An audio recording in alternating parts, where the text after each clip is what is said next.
Hey, this is Steve coming to you from the beautiful PLANTZ greenhouses on a lovely warm spring day in Tampa, Florida. Glad you're joining us today. I want to talk about some basics on plant water.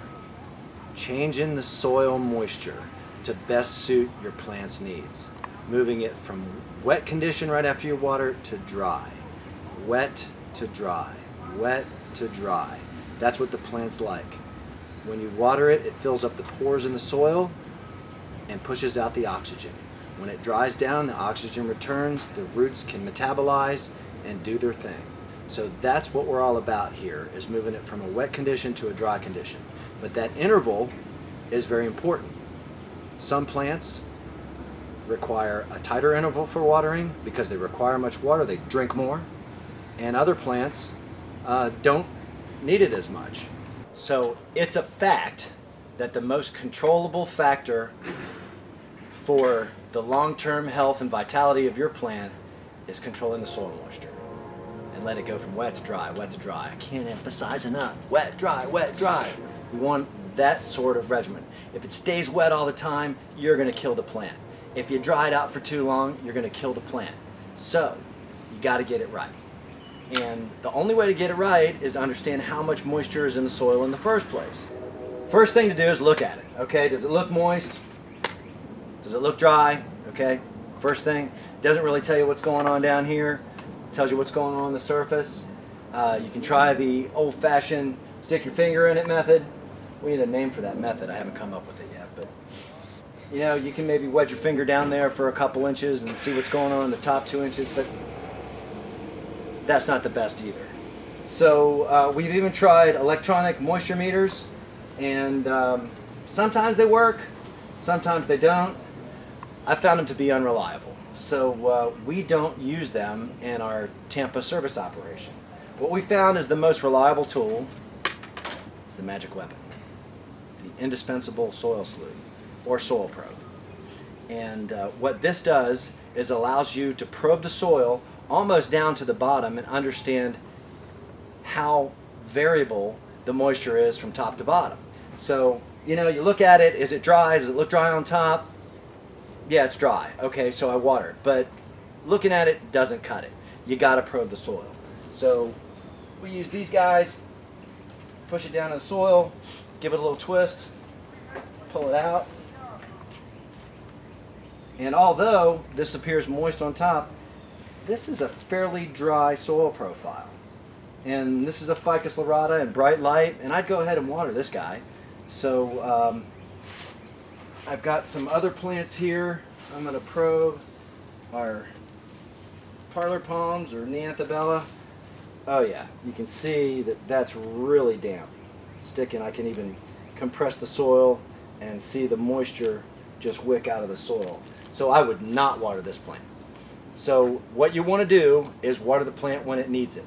And when it needs it is determined by how much water is in there by looking at what's down there.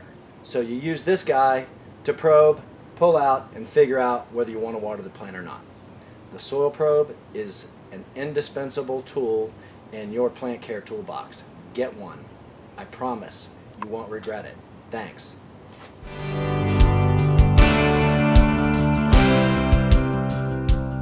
Now we want to consider the importance of drainage.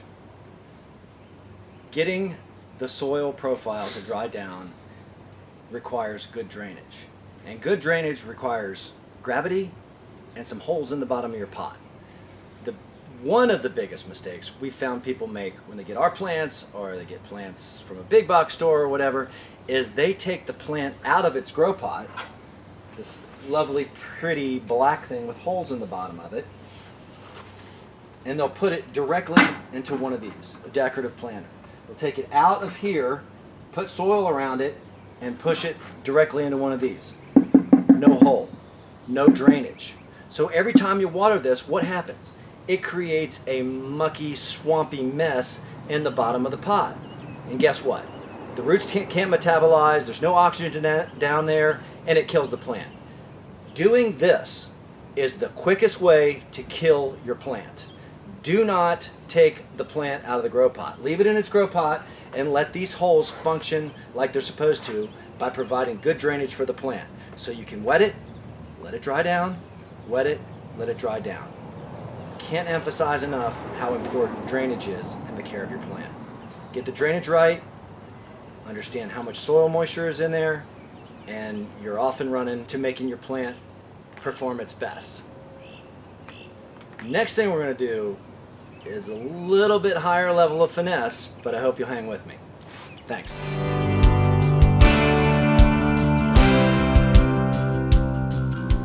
Right now, I'd like to show you a secret. And you might have heard about sub-irrigation along the line. And we've tried a lot of different methods for sub-irrigation. Very simply, sub-irrigation is a method for watering your plants that allows the plant to drink from the bottom, from a reservoir, or some other reservoir. We've tried the Smart Home from the 70s, not very good. Some of these are very good products, but it requires an even higher level of finesse to get it right.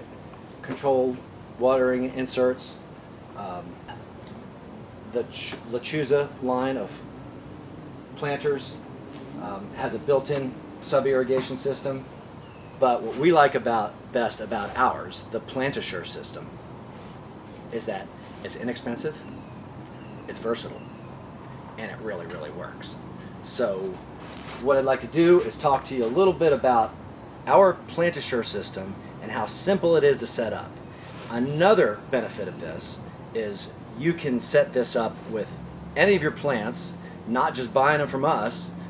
In fact, if you do buy them from us, you have the option of having it configured for sub-irrigation.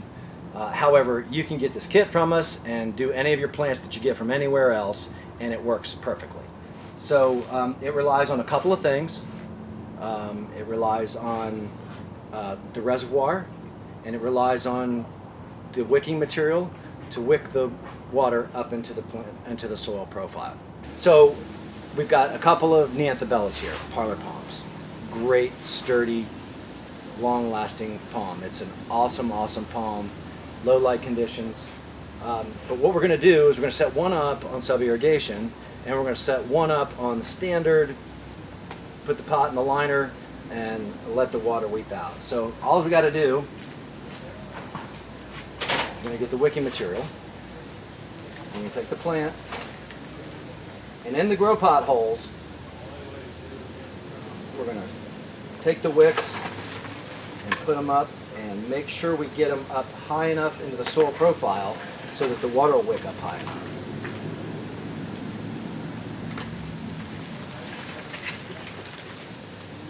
Losing a little soil. So right now,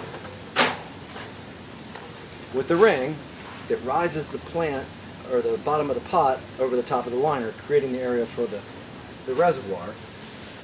We're going to use the ring, and we're going to set the plant on top of the ring, like that, and it's as simple as that. We've created a sub-irrigation system with probably another area for half a gallon, 3/4 of a gallon of water there in the bottom. So when I water these two, I'm going to show you how it goes. I've already probed them, and I know they need water. So I'm going to give this guy conventional watering. Water all the way around the edge. All the way around the edge. All the way around. So I see some water coming out the bottom.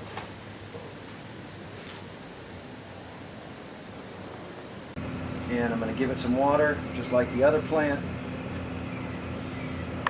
And wait for a little bit of water to seep down through the holes here. And I can see it coming out back here. Once you've done that, what we want to do is charge the reservoir. So we're going to get water down into the liner, all the way up to the bottom of the grow pot. We don't want to give it any more water than that, otherwise you'll drown the roots. So we hope you set up your plants on PlantAssure, raise your level of expertise, and wet it and forget it, and enjoy your plants a lot more. Thank you very much.